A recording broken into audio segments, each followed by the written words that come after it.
In the ancient Ayurvedic text, it said that one should fast at the beginning of studying with a great teacher. So I think we all need to be observing who our teachers are now. I'm Heather Grzych, and this is the Wisdom of the Body podcast. This podcast explores the idea of body intelligence as the real key to learning the knowledge of life, or what we call Ayurveda in the ancient language of Sanskrit. We do that by connecting with today's creative leaders and experts who will help you listen to your body, trust your gut, and live in deeper harmony with nature. Come join me as we unlock the golden door to clear, direct perception and become very deep listeners. You can find the Wisdom of the Body podcast on Apple, Spotify, and Stitcher. You can also follow us by joining my email at heathergrzych.com or on Instagram at heathergrzych.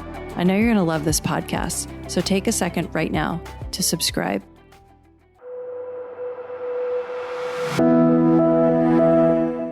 Picture this.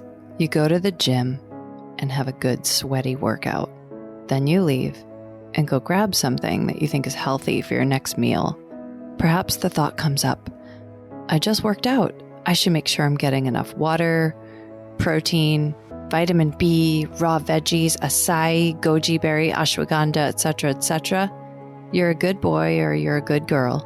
You did what your doctor and the American Heart Association recommends as your workout quota and your dietary recommendations for the week. And you gave yourself some trendy superfood boosters too, just to be a little extra healthy. Except what if this advice was all wrong and that you're actually contributing to the demise of the planet?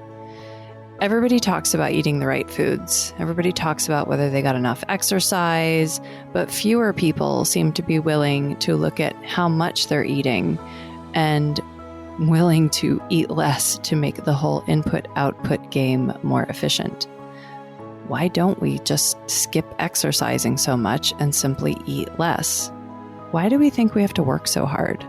Fasting has become all the rage in the last couple of years. Whether it's intermittent fasting, juice fasting, or some other type of fast, everywhere you turn, someone's trying it. I first started fasting in my 30s. I remember the first time I tried to fast, I freaked out. I think I was even hungrier than I was on a normal day, and so I only lasted about an hour past the normal time I usually ate my first meal. I realized at that time that my mind and my stress response had something to do with how much I could tolerate not eating. So for the next few times I tried to fast, I didn't attempt to skip a meal. Instead, I did what we call in Ayurveda a monofast. With a monofast, you're taking a break from what you normally eat and choosing something else to eat for a period of time. Eating one food can be a de-stressor simply because you don't have to think about what you're going to cook or eat later, and you can decide if you're going to eat less frequently than you normally do. But in Ayurveda, we typically use a food that's a type of rice and bean porridge, which is known as khichdi. You've probably heard of that. It contains your basic nutrition. It's got carbs and it's got protein and it's got some healthy oils in it and some digestive spices. So it's easy to digest and it's not very heavy. And it often has like a mild cleansing action on the body. So this easy digestion allows one's body to focus energy on other biological tasks that need to take place throughout the day instead of spending energy breaking down food that is complicated, raw, or heavy. But you can choose a different food in your monofast. Many people will choose something like juices or broths, and there's certainly an art and a context to choosing the right food. What you eat after you fast, and when I say fast, I mean like going without eating for a period of time. So even if it's only for a few hours that you're fasting, what you eat after you fast is really important because it will incite certain biological processes to occur. And these biological processes affect your gene expression, and they'll do that either for your benefit or your harm, depending on the context of your life and your health history. Therefore, seek balance, not extremes. Later, I wrote my master's thesis on fasting in Ayurveda school, and so I thought I'd also try it to get some embodied knowledge instead of just intellectual learning. I discovered a whole lot more that completely transformed the way I practice fasting. And later, I was able to go for long periods of time instead of like freaking out at the very beginning and eating right away because I was freaking out so badly. So let's say you've mustered up the courage to try skipping a meal or two in your day. Maybe you're scared about not getting to eat that chocolate that you have every day. How will you cope? First, I recommend looking at your schedule ahead of time and lightening up anything that is either non-essential or overly taxing. If you're stressed and getting emotional, angry, frustrated, or dealing with anxiety, these are often triggers for people to want to self-soothe with food, and they can also increase your actual hunger. So one way you can lighten up the load is to work from home, which many people are doing right now. Remove your stresses as much as you can. You could do some meditation, some slow breathing, or restorative yoga, and those can all reduce your stress. Really what you want to do if you're going to try anything difficult or challenging like this, we'll say, you want to create a loving cocoon for yourself. You want to lower all of your expectations and goals so that you can be patient. You will get to eat just a little later than you used to. So being able to fast is definitely part physical, but the magic is in what we do with these physical cues. So a lot of people ask when they fast if they should be drinking liquids. I guess there's, people practice something called dry fasting. And when a person fasts, the echo of your life will continue on. It means that your body will likely start to secrete the digestive enzymes around the same time that it's habituated to do so. And it can be difficult to determine what's an actual cue of hunger versus what's just a cue of your appetite. So actual hunger burns. It wants something to cook. We always say in Ayurveda that your digestive enzymes are what we call Agni, which was like the fire god from the Vedic literature, that your Agni wants something to cook. And if it doesn't get something to cook, then those enzymes that represent the Agni in your body, that will pass through. And if it gets really intense for a prolonged period of time, it can actually burn the lining of your gut. And fake hunger is a little bit different. So we'll say there's hunger, there's real hunger, and then there's more like appetite or craving. I would call that fake hunger because that will not burn your gut. That it's more of a craving of the tongue or a craving of the mind. So when you eat with fake hunger, sometimes your body actually responds with inflammation for your transgression because you ate when you really weren't hungry.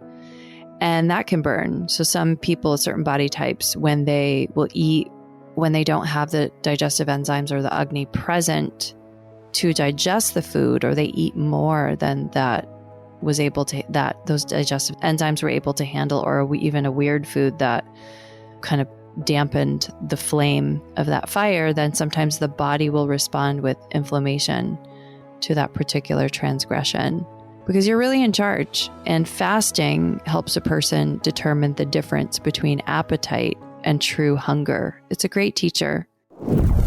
If you want to create a more receptive body, free from toxins, inflammation, and metabolic issues, would it be crazy for you to explore booking an Ayurvedic consultation with me? There's probably never been a more perfect time to do it. Every day you wait matters when it comes to your health. So if you're ready to get your body back in balance, I'll give you a 30-day plan to get you started. Go to heathergrzych.com to book a consultation. That's Heather, GRZYCH.com.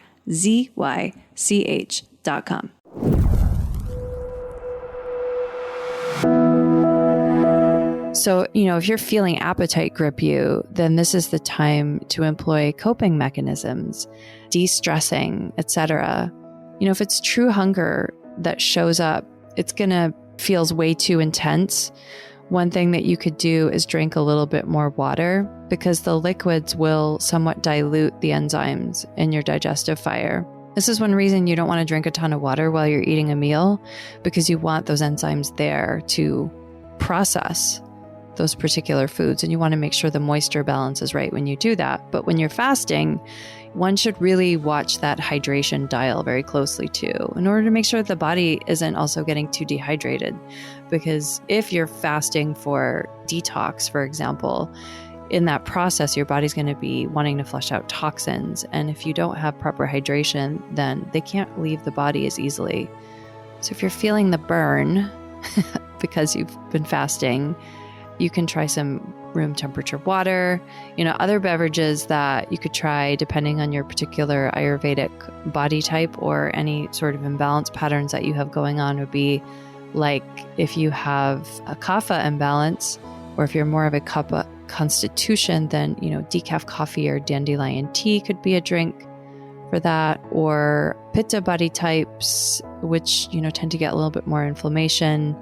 The chamomile or mint tea could be very helpful. And then for vata body types, honestly, I don't think vata people should be fasting much, but if they are, then an herbal tea, maybe with licorice or cinnamon, could be beneficial. Maybe even a savory broth, actually, like a bone broth for vata. But seriously, vatas really need to consider whether or not fasting is right for them. There's a big difference, between fasting to lose weight and fasting for some other purpose.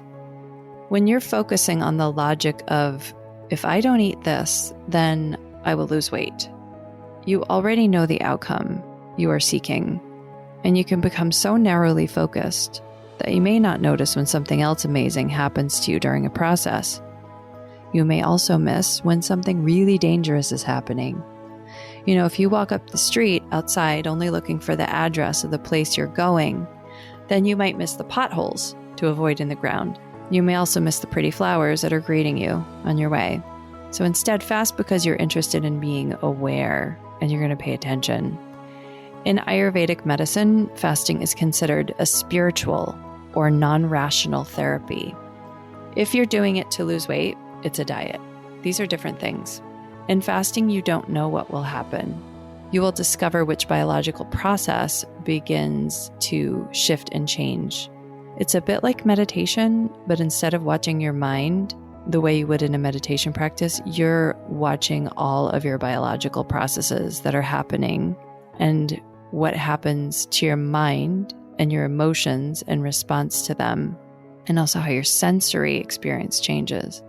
If you turn fasting into a diet, you're going to miss the magic. So it's not wise for people with a history of disordered eating or even certain medical conditions to try fasting. But if you're robust and feel mentally and emotionally stable to try it, it can be a great teacher. You may end up losing weight, but it won't be the most important thing that happens to you in the process. And it's probably not a good idea for some people to lose weight, So you want to cultivate this inward focus. The Sanskrit word for fasting is upavasa. It means to be close to one's soul. When you fast, this is an amazing opportunity to develop an inward focus, whether it's meditation or prayer or mindful movement practices or even creating art. Have you ever wondered why every major religion on the planet offers followers the opportunity to fast? In the ancient Ayurvedic texts, it said that one should fast at the beginning of studying with a great teacher. So I think we all need to be observing who our teachers are now. With the decline of religious participation in the last couple of decades, at least in the US, we're in need of a relationship with the sacred again. And it's through the inward practices that many people are finding this again, like yoga and meditation, and also through outward focus of reconnecting with nature. Your biological body here really likes it. At certain points of the day when fasting, the mind can be very still. With no food to work on, the body can go on with its work of becoming pacified. And when the body is pacified, the mind can find more stillness. Fasting has its risks: mental, physical, emotional, and spiritual. And these shifts inside yourself affect the world around you. I don't want to forget to mention that this is a practice that comes with great responsibility, and I recommend you have a guide, a teacher, or other type of support when you do it. So a person who doesn't feel as if there's robustness in the body or the space and time for fasting completely from food, then, as I mentioned earlier, something like a monofast and choosing the right food for that might be more helpful. Because fasting is a medicine, and like all medicines, they aren't meant to be utilized forever. My goal here is to help us get more in line with nature. And the more we do that, the less medicine we actually need. I'll end today with a line from a song that was originally written by one of my favorite teachers, the singer, songwriter, and poet Leonard Cohen, though this song has been covered by many other artists. And every breath we drew was Alleluia. Thank you for tuning in and dropping in with us today. Don't forget to subscribe, rate, and review this podcast. I really want to hear your feedback. To learn more about my work, visit heathergrzych.com. That's Heather, GRZYCH.com. And meet me here next time on The Wisdom of the Body.